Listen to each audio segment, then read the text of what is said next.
नमस्कार दोस्तों, आज मैं आपके लिए लाया हूँ मुंशी प्रेमचंद्र द्वारा लिखी गई एक छोटी कहानी बड़े घर की बेटी। आइए शुरू करते बिना देर किए। गौरीपुर गांव के जमींदार और लंबरदार बेनी माधव सिंह कभी बड़े रईस आदमी थे। मुकदमेबाजी में अपना पुश्तैनी धन वैभव खोकर अब वे बहुत तंगहाल हो चुके थे। उनके दो बेटे थे। बड़ा श्रीकंठ सिंह बीए पास करके इलाहाबाद के किसी दफ्तर में नौकरी करता था। वह बहुत शांत प्रकृति का और सलीकेदार नौजवान था। उसकी रुचि या तो पढ़ने लिखने में थी या सामाजिक कार्य में। उसका छोटा भाई लाल बिहारी सिंह उससे बहुत भिन्न स्वभाव का था। वह सुंदर, सुगठित शरीर का सजीला नौजवान था और उसका शौक था कसरत। दोनों भाइयों में आपस में बड़ा प्यार था। लाल बिहारी बड़े भाई को बिल्कुल बाप की जगह मानता था। एक बार लाल बिहारी ने अपने से एक दुगने पहलवान को पछाड़ा तो श्रीकंठ ने अखाड़े में कूदकर उसे गले लगा लिया। शाबाश लग। श्रीकंठ के मन में प्राचीन भारतीय संस्कृति के प्रति बड़ा सम्मान था। वह हर साल गौरीपुर में रामलीला समारोह का आयोजन करता था। वह पश्चिम के तौर तरीकों का विरोधी था और सम्मिलित कुटुंब प्रथा का हिमायती था। आज की बहुएं सम्मिलित परिवार में नहीं रहना चाहती। इस रवैये से समाज और देश को बहुत नुकसान होगा। उसके विचारों के कारण वह गांव की नव युवतियों को फूटी आंख नहीं झुकाता था। मेरी समझ में नहीं आता लंबरदार के इस छोकरे श्रीकंठ को सम्मिलित कुटुंब में ऐसी क्या कशिश लगती है। वह निरा बेवकूफ है। उसे क्या पता ससुराल वालों की वजह से हमें क्या क्या मुसीबत झेलनी पड़ती है। इस मामले में उसकी अपनी पत्नी आनंदी तक की राय उससे भिन्न थी। मुझे अपने ससुराल वालों से कोई गिला शिकवा नहीं, पर अगर परिवार को तनावों से दूर रखना है तो अलग अलग रहना कहीं बेहतर है। आनंदी बड़े घर की बेटी थी। उसके पिता एक बड़े जमींदार थे और उसका पालन पोषण बड़े वैभव ऐश्वर्य में हुआ था। एक दिन वह खाना बनाकर ही चुकी थी कि लाल बिहारी घर में घुसा। भाभी, यह मांस पका दो, मुझे बड़ी भूख लगी है। कुछ देर बाद, क्या बात है भाभी, आज दाल में घी भी नजर नहीं आ रहा। थोड़ा सा घी था, वह मैंने मांस में डाल दिया। अभी परसों ही तुम्हें घी खरीद कर लाया था, इतनी जल्दी खत्म हो गया। ठीक है, पर आज तो घर में पाव भर भी घी मुश्किल से था और वह मैंने मांस पकाने के लिए डाल दिया। लाल बिहारी ने तुनक कर जवाब दिया, हाँ हाँ, तुम्हारे मैके में तो घी की नदियां बहती हैं। औरत गालियां खा सकती हैं, मार सह सकती है, मगर अपने माँ बाप की निंदा सहन नहीं कर सकती। आनंदी भी भड़क उठी, तुम्हें क्या मालूम है कि मेरे मैके में इतना घी तो नाई का हार खा जाते हैं। लाल बिहारी ने आपे से बाहर होकर थाली उठाकर पटक दी। इतना बकबक कर रही हो, जी चाहता है जीभ पकड़कर खींच लूं। आज अगर वे यहाँ होते तो तुम्हें इसका मजा चखा देते। अपढ़ उजिर लाल बिहारी मौका पाते ही कभी भी अपनी पत्नी पर हाथ उठा बैठता था। इस तरह की बात पचा जाना उसके लिए मुश्किल था। जिसके गुमान पर भूली हो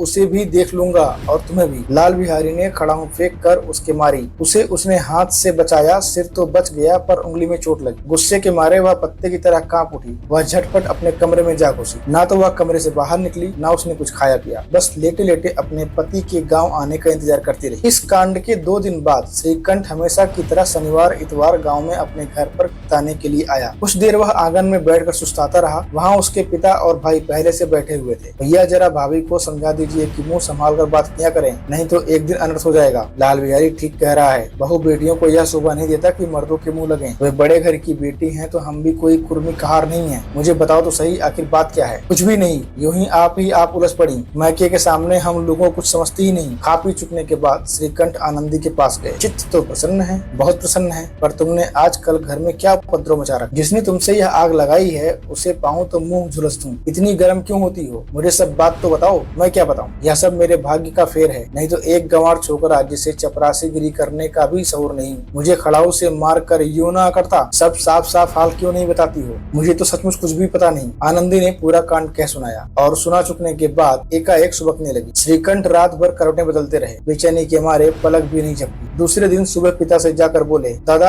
अब इस घर में मेरा निवाह नहीं होगा। क्यों, ऐसी बातें क्यों कर रहे बेटा। इसलिए कि मुझे भी अपनी मान प्रतिष्ठा का कुछ विचार है। मैं तो नौकरी करता हूँ, घर से बाहर रहता हूँ। मेरे पीछे स्त्रियों पर खड़ाऊं और जूतों की बौछारें होती हैं। बेटा, तुम बुद्धिमान होकर ऐसी बातें करते हो। स्त्रियां इसी तरह घर का सर्वनाश कर देती हैं। उन्हें सिर चढ़ाना अच्छा नहीं, इतना मैं जानता हूँ। आपको मालूम है, मेरे समझाने बुझाने से इसी गाँव में कई घर टूटने से बचे हैं। पर जिस स्त्री की मान प्रतिष्ठा का मैं ईश्वर के दरबार में उत्तरदाता हूँ, उसके प्रति यह पशुवत व्यवहार मुझे असह्य है। लाल बिहारी तुम्हारा भाई है, उससे भूल चूक हो उसके कान पकड़ो, लेकिन लाल बिहारी को मैं अब अपना भाई नहीं समझता। यानी तुम स्त्री के पीछे भाई को छोड़ रहे हो। जी नहीं, उसकी क्रूरता और अविवेक के कारण छोड़ रहा हूँ। इसी बीच गांव के कुछ लोग कोई न कोई बहाना बनाकर आ पहुंचे। वे देखना चाहते थे कि उस परिवार में क्या गुल खिल रहा है। बाप बेटे दोनों उनके सामने मौन बने रहे। मैं जानता हूँ ये लोग क्यों इकट्ठे हो रहे हैं। मेरे घर के इस झगड़े में इन्हें मजा आ रहा है। गाँव की कई औरतें यह जानकर बहुत खुश थीं कि श्रीकंठ अपने बाप और भाई से लड़ मरा है। सम्मिलित परिवार के हमेशा बड़े गीत गाता था। दूसरों को उपदेश देना बड़ा बड़ा आसान होता है। अब पता चला कहाँ चोट पड़ती है। बेनी माधव सिंह परिवार को एक बनाए रखना चाहते थे। उन्होंने श्रीकंठ को शांत करने की कोशिश की। लड़के ने अपराध जरूर किया है, मगर मैं लाल बिहारी के साथ अब इस घर में नहीं रह सकता। लाल बिहारी भी वहीं आ खड़ा हुआ था। बेटा, बुद्धिमान लोग मूर्खों की बातों पर ध्यान नहीं देते। वह तो बेसमझ लड़का है। उससे जो भूल हो गई, बड़े होने के नाते तुम उसे क्षमा कर दो। जी नहीं, मैं उसे क्षमा नहीं कर सकता। मैं उसका मुंह भी नहीं देखना चाहता। या तो इस घर में वही रहेगा या मैं ही। आपको वह अधिक प्यारा है तो मुझे विदा कीजिए। यदि मुझे रखना चाहते हैं तो उससे कहिए चला जाए। लाल बिहारी अपने भाई का बड़ा आदर करता था। श्रीकंठ ने उसके बारे में जो कुछ कहा था उसे सुनकर उसका मन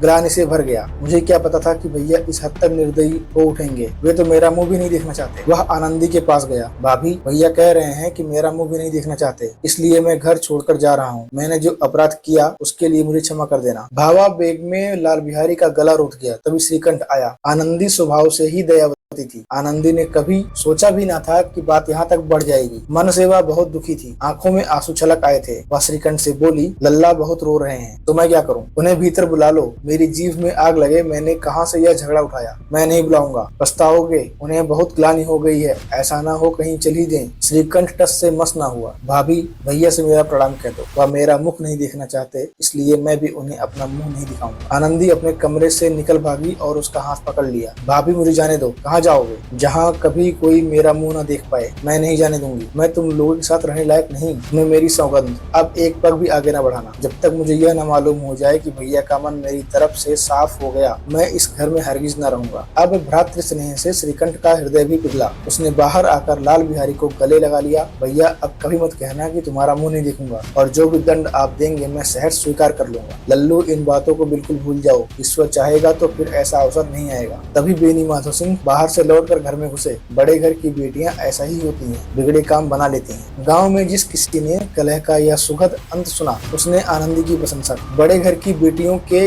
ये ही काम होते हैं। लंबरदार बड़े भाग्यवान हैं कि उन्हें ऐसी बहू मिली है। जल्दी मिलते हैं मुंशी प्रेमचंद्र की एक और लघु कथा के साथ। तब तक के लिए जय हिंद।